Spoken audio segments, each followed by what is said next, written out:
Bom dia, paz e bem a você neste novo dia que se inicia. O Senhor esteja convosco. Proclamação do Evangelho de Jesus Cristo, segundo Mateus. Naquele dia, Jesus saiu de casa e foi sentar-se às margens do mar da Galileia. Uma grande multidão reuniu-se em volta dele.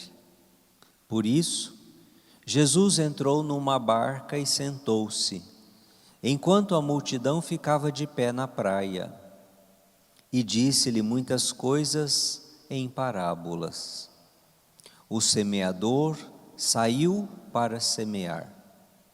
Enquanto semeava, algumas sementes caíram à beira do caminho, e os pássaros vieram e as comeram.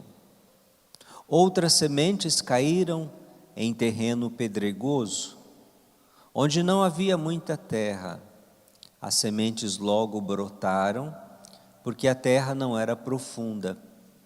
Mas quando o sol apareceu, as plantas ficaram queimadas e secaram, porque não tinham raiz. Outras sementes caíram no meio dos espinhos.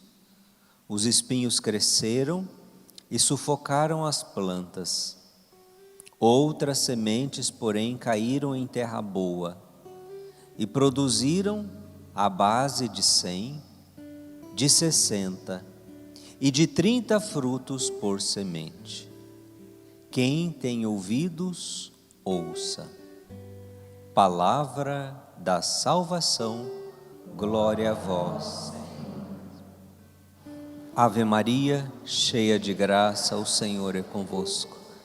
Bendita sois vós entre as mulheres, e bendito é o fruto do vosso ventre, Jesus.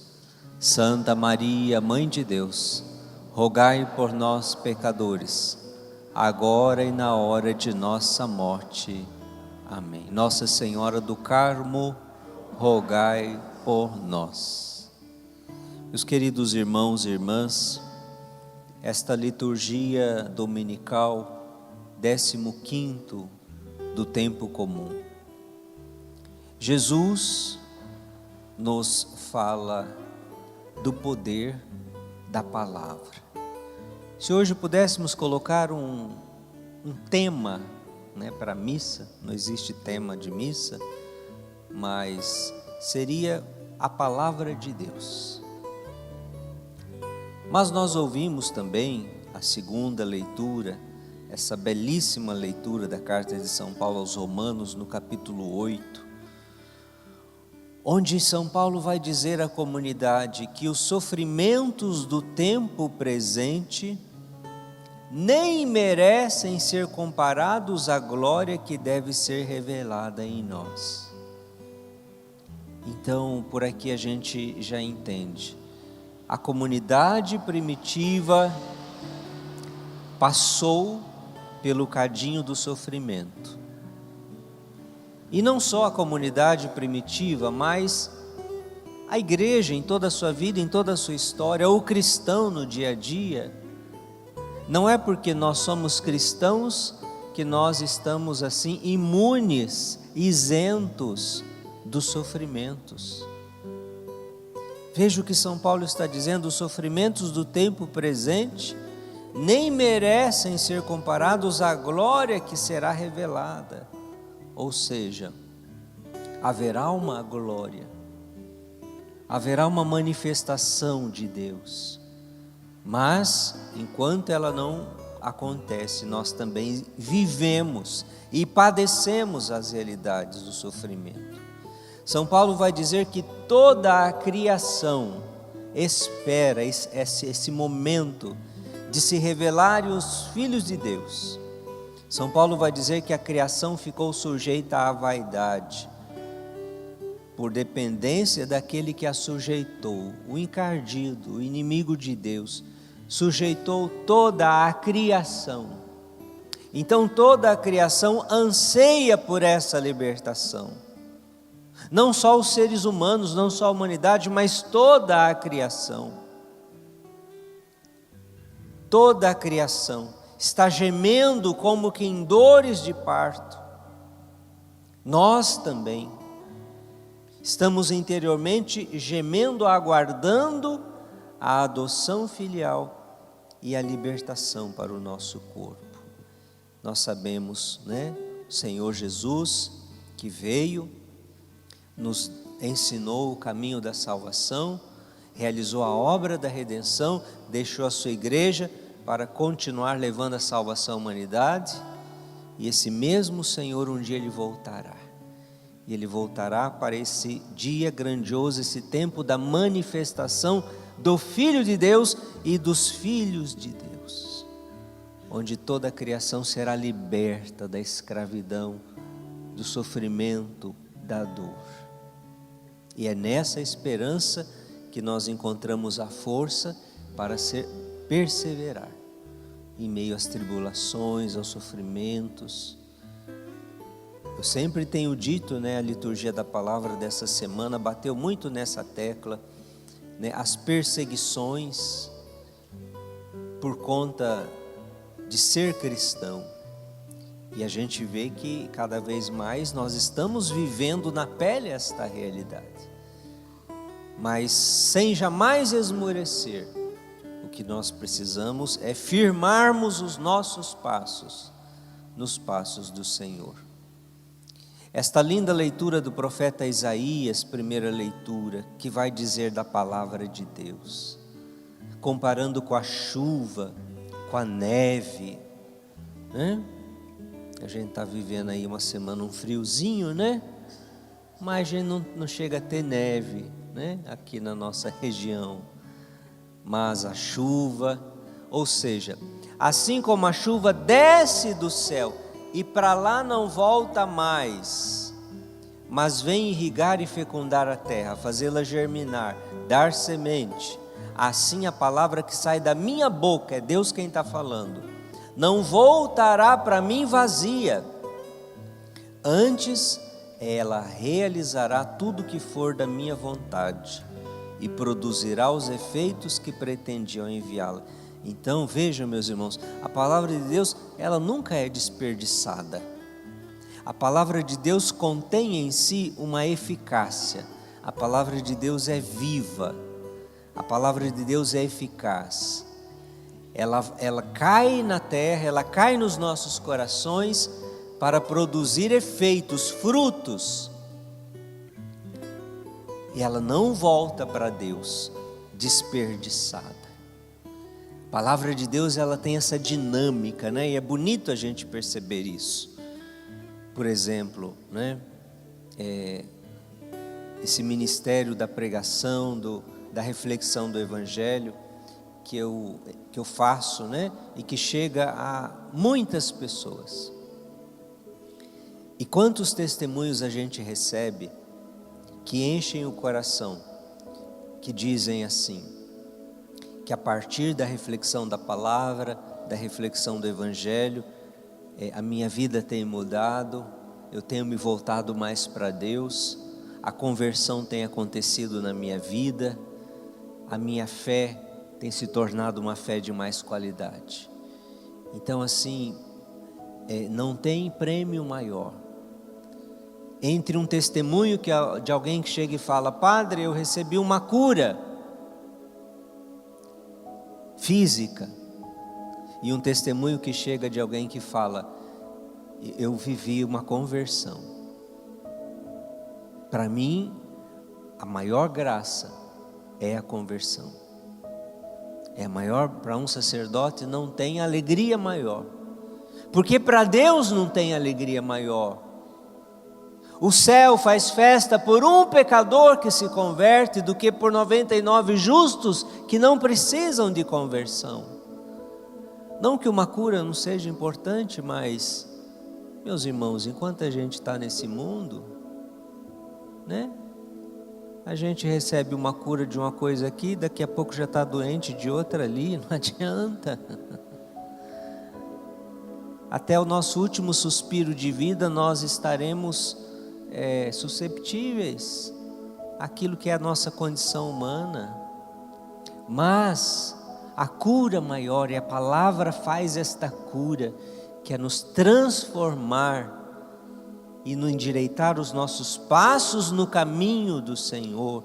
Como nós precisamos da palavra de Deus, como nós precisamos ter fome da palavra de Deus, como nós precisamos ter sede da palavra de Deus. E quantos católicos ainda não despertaram para a palavra de Deus? Tem Bíblia, mas não lê. Tem a Sagrada Escritura, mas não abre por nada nesse mundo. E perde a oportunidade de crescer no conhecimento da verdade, da palavra que lhe nutrir-se da fé. Eu me lembro, quando minha conversão, meu encontro com Jesus, por volta dos 18 anos, mas eu me lembro que depois disso, começou a me dar assim uma voracidade pela palavra, que era uma coisa de louco, era uma coisa impressionante. E eu tive essa oportunidade, os primeiros anos da minha conversão, que se brincasse, eu passava o dia inteiro lendo a Bíblia. Comecei ali pelo Novo Testamento, todinho, Novo Testamento. Eu lembro que tinha uma rede, na varanda da casa, minha rede e minha Bíblia. Era ali, conhecendo a palavra, me instruindo na palavra. 18 anos de idade, depois no Antigo Testamento, e vai. Claro, aos 18 anos você não tem assim tão grandes entendimentos, mas o Espírito Santo vai agindo. E aquilo vai fazendo um alicerce aqui e na tua alma. Eu não tenho dúvidas de que se hoje eu consigo pregar, falar alguma coisa, da onde que vem a base? Veio disso aí. Não é depois de padre, não é das coisas que a gente aprende no seminário. Foi daquele momento ali que dia a dia eu lia, eu ruminava, eu mergulhava na palavra de Deus. Eu comia, como dizia o profeta, E ela apareceu assim como um mel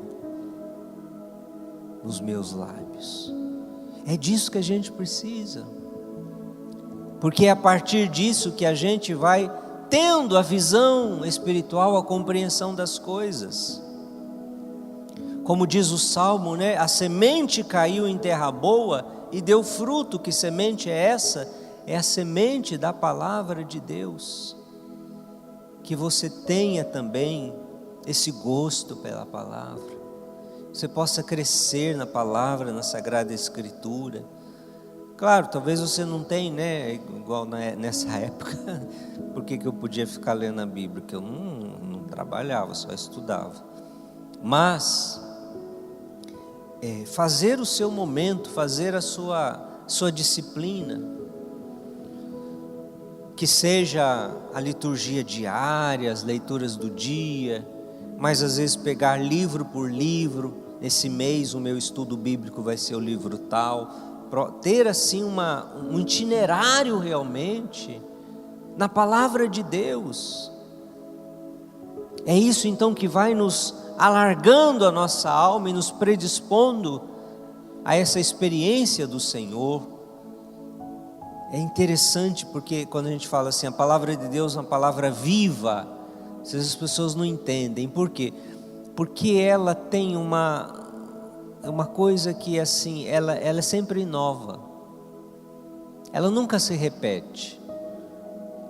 Eu tenho 22 anos de padre, e todos os anos as leituras se repetem, dia de semana, todo ano se repete, dominical de 3 em 3 anos se repete, mas nunca é a mesma homilia. Nunca eu tenho uma fichinha lá já anotada, o roteirinho, domingo tal, o assunto tal. Não, porque cada vez que você lê em oração, brotam tesouros, coisas que você nunca tinha pensado, nuances da palavra que você não havia percebido. Por quê? Porque isso aqui é um tesouro inesgotável. Em determinado momento é um trecho da palavra que vai vir ao encontro, em outro momento é outro trecho da palavra, mas ela é sempre a mesma e ao mesmo tempo ela é sempre nova. Há um poder de Deus nisso aqui. E quantas pessoas não, né? Talvez por ser tão fácil, né? A pessoa vai para livro de autoajuda, vai para não sei o quê, vai para livro de simpatia, mas não vai na palavra que pode te dar realmente aquilo que você precisa para o seu dia a dia.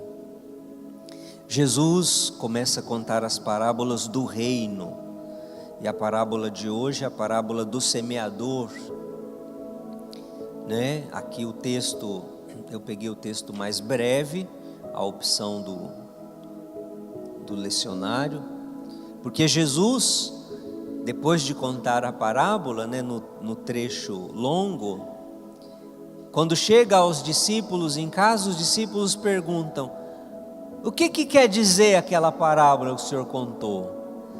Aí o próprio Jesus faz a explicação. Jesus não tinha o costume de explicar as parábolas, tipo assim, cada um entenda, né? Peça ao entendimento a Deus. Mas aqui Jesus explicou. Então assim, facilita para a gente que é padre, porque aí Jesus mesmo já fez a homilia, né? É só a gente repetir aqui o que Jesus falou. Mas vejam, meus irmãos, quem é esse semeador? É Jesus. Jesus é o semeador. Essa semente que ele sai a semear, que ele lança abundantemente. Se ele fosse assim, vamos dizer assim, mais econômico, ele ia pensar: não, pera lá, pedra, beira do caminho, terra seca, espinho. Imagina que eu vou desperdiçar a palavra nisso aqui, vou deixar só para terra boa. Não, ele é abundante na semeadura, porque todos precisam receber, não somente alguns escolhidos. E aí ele sai lançando a semente. O que é essa semente? É a palavra do reino. É a palavra do reino, são os ensinamentos de Jesus, é o sermão da montanha, são as bem-aventuranças, são as parábolas onde Jesus foi nos revelando os mistérios de Deus, a misericórdia de Deus, as exigências do reino. É esta palavra que Jesus vai lançando. E aí, embora a palavra seja a mesma, nem todos os terrenos são iguais. Sementes que caíram à beira do caminho, os pássaros vieram e as comeram. Quer dizer, não teve nem chance. Que poderia representar aqui essas pessoas que vivem no mundo, vivem no pecado, nem pensam em Deus, nem se lembram de Deus, vivem para os deuses e para os ídolos deste mundo. Mas mesmo a essas pessoas, Deus na sua misericórdia quer salvar. Ele lança a palavra. Às vezes é através de uma mensagem, de uma coisa que ela ouviu, de uma música, de alguma forma a palavra chega aos ouvidos, mas não passa daqui, entra por um ouvido e sai pelo outro, porque a pessoa está tão dura, está tão fechada, está tão escravizada em si mesma, nos seus projetos, que vem o quê? Vem os pássaros e comem e levam a palavra de Deus. Outras sementes caem em terreno pedregoso, não tem muita terra, mas a semente brota. Mas como a terra não é profunda, vem o sol, as plantas queimam, secam, não tem raiz. Quantas vezes também assim é na nossa vida? É na vida de muitas pessoas. Aqui a pessoa, ela recebeu a palavra conseguiu penetrar no entendimento e no coração dela, mas esta pessoa também estava tão ligada ao mundo, a terra estava tão seca, que logo já perdeu aquela graça, já perdeu aquele encantamento, né? O mundo foi roubando os atrativos, as ilusões do mundo. Foi também sorrateiramente arrancando a palavra de Deus da vida do coração desta pessoa.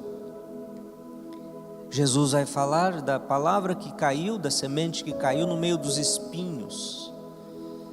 E aí são os espinhos que crescem, que sufocam a planta que ali brotou. Também muitos cristãos são assim. Têm uma vida, procuram, né, se voltam para Deus, procuram assim, pelo menos no primeiro momento, ter uma caminhada com Jesus, mas em meio a situações de sofrimento, de dor, são esses espinhos que vão surgindo. Uma enfermidade, uma crise familiar. Então essas tribulações, essas provações, as tempestades da vida são como espinhos que vão brotando e que a pessoa vai deixando que isso vai sufocando a palavra, vai sufocando a sua fé. E se ela não busca combater isso, vai chegar um momento que desfalece, que morre. É aquele cristão que desanima à beira do caminho. Às vezes é aquele cristão, nossa, mas como pode, né? Fulano passou tantos anos na igreja, agora está aí, não acredita mais em nada, perdeu a fé, ou foi buscar outras coisas agora, foi buscar outras crenças. E por fim, meus irmãos, esta palavra, né, que cai em terra boa, que produz a base de 100, 60 e 30 frutos por semente. E nós precisamos a cada dia pedir a Deus a graça da alma como uma terra boa, para que possamos produzir frutos. Veja que até uma gradação, né? Embora a terra seja boa, tem uns que é 30, tem outros que é 60, tem outros que é 100%. Mas produz frutos. É o cristão no mundo. Quem é esses frutos 100%? São os santos. É uma Santa Teresinha do Menino Jesus, é um Beato Carlo Acutis, é um São João da Cruz, é um São João Paulo II. 100%, chegou no grau máximo. Mas há aqueles que talvez não chegam, né, no grau máximo da perfeição, na sexta, na sétima morada de Santa Teresa, mas chegam aos 60%, chegam aos 30%, que chega aos 10%, mas produzir, gerar frutos na vida, frutos de santidade, de amor, de perdão, de misericórdia, de agregar coisas boas. É para isso que o Senhor nos concede a sua palavra. Portanto, o convite de Deus para nós nessa Santa Missa, nesse 15º domingo do tempo comum, vamos olhar com mais amor para a palavra de Deus. Vamos procurar fazer um esforço na nossa vida de dedicar mais tempo para a meditação, para o estudo da palavra de Deus. Não adianta falar que não tem tempo. Tempo é a gente que faz. Tem tempo para ficar pendurado na internet, para ficar vendo tanta coisa, para ficar no zap, para ficar, né? Hoje parece que o celular virou quase que uma extensão do corpo das pessoas, né? Tem gente que já precisa de tratamento psicológico, psiquiátrico, porque ficar sem o celular um dia já entra em paranoia, já surta. É preocupante isso, né? E é uma realidade sem volta, porque nós não vamos voltar nessas tecnologias, mas aprender a lidar com elas de uma maneira saudável e usá-las também a favor das coisas boas. A palavra de Deus também através disso. para o estudo, para a meditação, para a oração.